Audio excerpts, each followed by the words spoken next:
मिनश्शैतानिर्रजीम बिस्मिल्लाहिर्रहमानिर्रहीम अल्हम्दुलिल्लाहि रब्बिल आलमीन अस्सलातु वस्सलामु अला अशरफिल अंबिया'i वल मुरसलीन व अला अहले बैतिहि तय्यबीन अत्ताहिरीन अम्मा बअद। अस्सलामु अलैकुम व रहमतुल्लाह। माह रमज़ानुल मुबारक के 14वें रोज़े की दुआ और मुख्तसर तशरीह आपकी खिदमत में पेश है। बिस्मिल्लाहिर्रहमानिर्रहीम। अल्लाहुम्मा ला तुआखिज़नी फ़ीहि बिल असरात व अक़बिलनी फ़ीहि मिनल ख़ताया वल हफ़ावात व ला तजअलनी फ़ीहि ग़रज़न लिल बलाया वल आफ़ात बिइज़्ज़तिका या इज़्ज़तल मुस्लिमीन। 3 दुआएं आज के दिन हमारी अपने परवरदिगार की बारगाह में है। पहली दुआ ये है कि परवरदिगार हमारे गुनाहों की वजह से हमारी गिरफ्त न कर, हमें गिरफ्त में ना ले। दूसरी दुआ यह है कि परवरदिगार हमारे गुनाह जिन उज़्र के और जिन वजूहात के सबब हुए हैं उन उज़्र को हमारी गुनाहों की तरफ से अपनी बारगाह में कबूल कर। और तीसरी दुआ यह कि परवरदिगार मुश्किल और आफतों के तीर का निशाना हमारी तरफ करार ना दे। ये 3 दुआएं आज हम अपने खुदा से कर रहे हैं।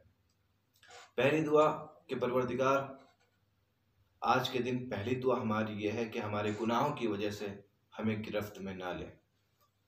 यकीनन इंसान अगर इस बात पर गौर करे तो हर गुनाह इंसान का, चाहे छोटा हो चाहे बड़ा हो, चाहे गुनाह कबीरा हो चाहे गुनाह सगीरा हो, हर गुनाह इंसान का सबब बनता है कि परवरदिगार उसे रोके रोज़े क़यामत, उससे सवाल करे और उससे पूछे कि तुमने ये गुनाह क्यों अंजाम दिया, और उस गुनाह के बारे में उससे सवाल जवाब किए जाए। यकीनन इंसान मामूली ना समझे किसी भी गुनाह को।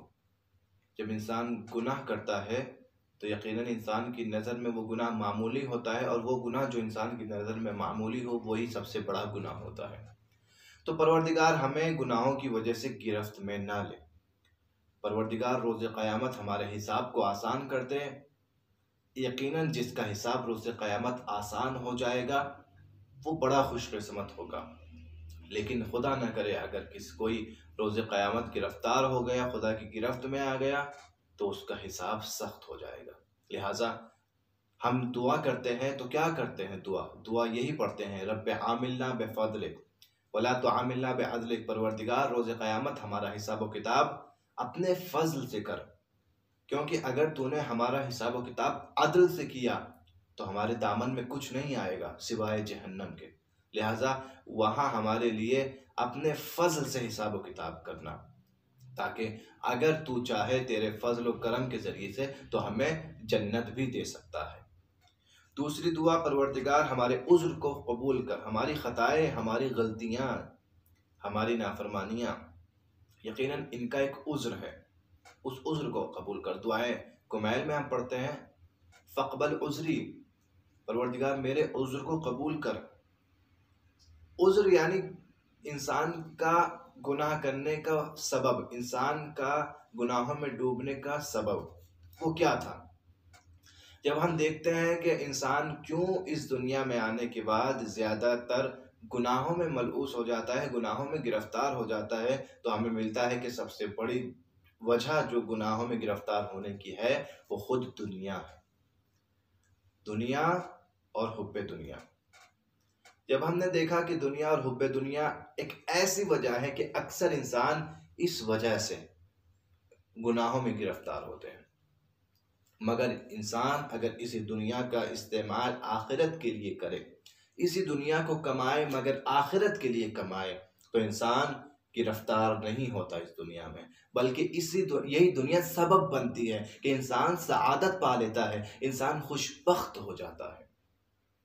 जैसे वो मशहूर हिकायत है कि किसी आलिम दीन ने बयान किया कि एक बस्ती ऐसी थी कि एक मुअय्यन दिन में उस बस्ती में जो भी शख्स दाखिल होता था उसे उस बस्ती का बादशाह बना दिया जाता था।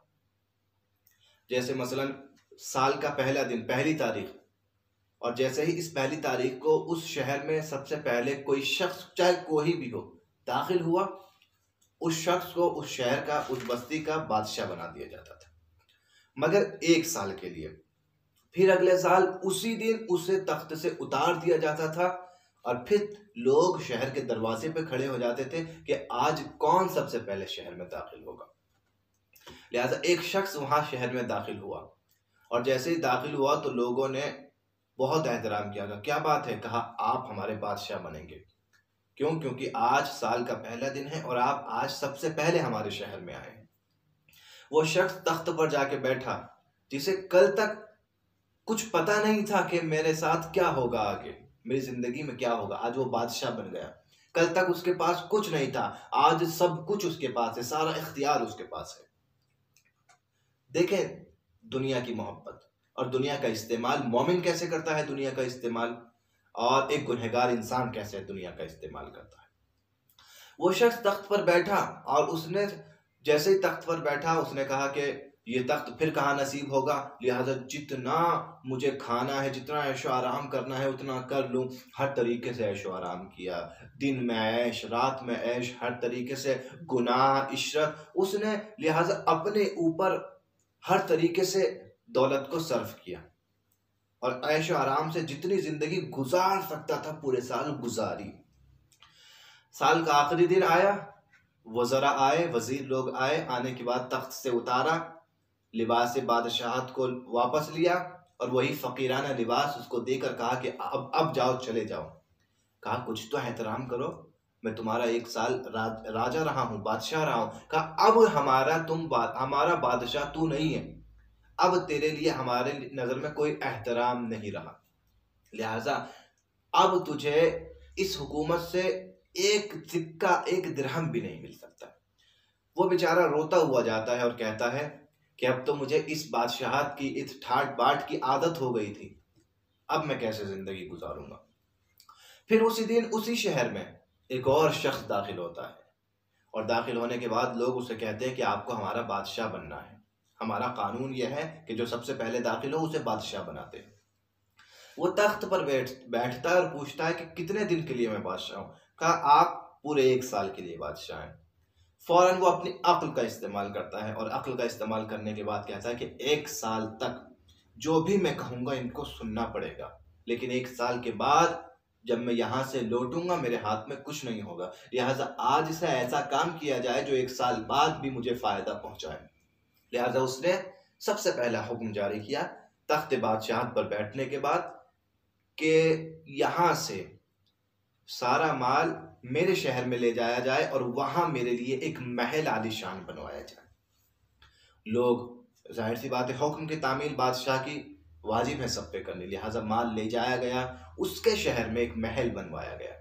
का यहाँ से कुछ कनीजे और कुछ गुलाम मेरे शहर में मेरे महल के लिए भेजे जाएं, भिजवा दिए गए। का खजाने में से कुछ अशरफियां, थोड़ा खजाना मेरे शहर में मेरे महल के लिए वक्फ कर दिया जाए।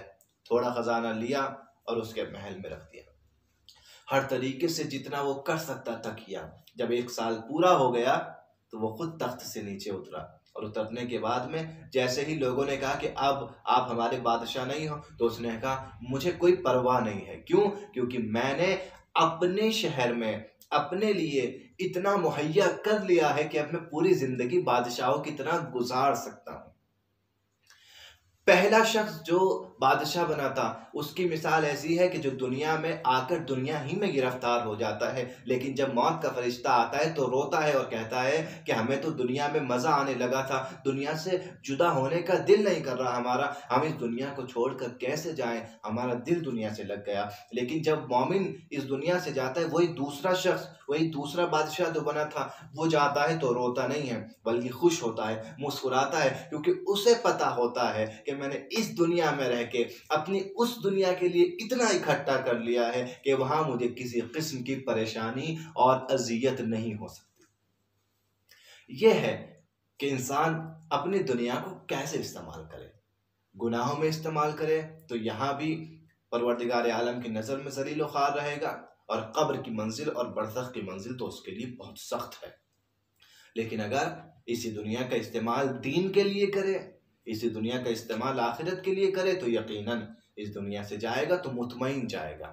इस दुनिया से जाएगा तो बेचैन नहीं होगा बल्कि दिल को करार होगा कि हाँ उसने ज़ाद आखिरत को इकट्ठा किया है। तो इस तरीके से सबसे अहम उज़्र हमारा क्या था? हुब्बे दुनिया। हम इस तरीके से दुनिया का इस्तेमाल करके सआदत भी हासिल कर सकते हैं। लिहाजा इंसान ये ना समझे कि बिल्कुल ही दुनिया से किनारा कशी कर लेना एक मोमिन का काम है। नहीं, मोमिन को ये नहीं कहा गया कि दुनिया को छोड़ के और जंगलों में ज़िंदगी गुजारो और सारी नेमतों से जो है दूरी इख्तियार कर लो। नहीं, नेमतों का इस्तेमाल करो, मगर अपने आखिरत के लिए करो। वला तजअलनी फ़ीहा गरज़न लिलबलाया वल आफ़ात। और तीसरी और आखिरी दुआ आज के दिन हमारी यह है कि आफतों और मुश्किलों के तीर का निशाना हमारी जानिब करार ना दे।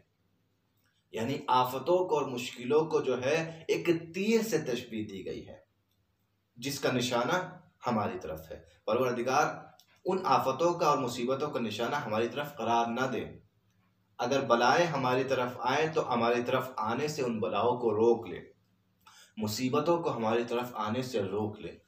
तो यकीनन इंसान की ज़िंदगी में बहुत मुश्किलात और बहुत सी मुसीबतें आती हैं, और बहुत सी मुसीबतें ऐसी हैं जो इंसान को तोड़ देती हैं, इंसान को परेशान कर देती हैं। इसीलिए हम दुआ कर रहे हैं कि परवरदिगार उन मुसीबतों को हमारी जानिब आने से रोक ले, ताकि हम उन मुसीबतों के सबब कहीं गुमराह ना हो जाएं। और बहुत सी मुश्किलात आजमाइश होती हैं, बहुत सी मुसीबतें आजमाइश होती हैं कि जिनके ज़रिए से इंसान रुतबे में इंसान आगे बढ़ता है और खुदा के नज़दीक पहुँचता है। बेइज्जती का या इज्जतल मुस्लिमीन, तुझे तेरी इज्जत का वास्ता, ए मुसलमानों की इज्जत। आज के दिन 3 खूबसूरत दुआएं हमने खुदा से की हैं। पहली दुआ ये कि परवरदिगार हमारे गुनाहों की वजह से हमारी गिरफ्त ना फरमा। दूसरी दुआ ये कि हमारे उज़्र को कबूल कर। और तीसरी दुआ ये कि बला और मुसीबतों को हमारी जानिब आने से रोक ले। इंशाअल्लाह कि परवरदिगार हमारे इन दुआओं को अपनी बारगाह में मुस्तजाब फरमाए। वस्सलामु अलैकुम व रहमतुल्लाह।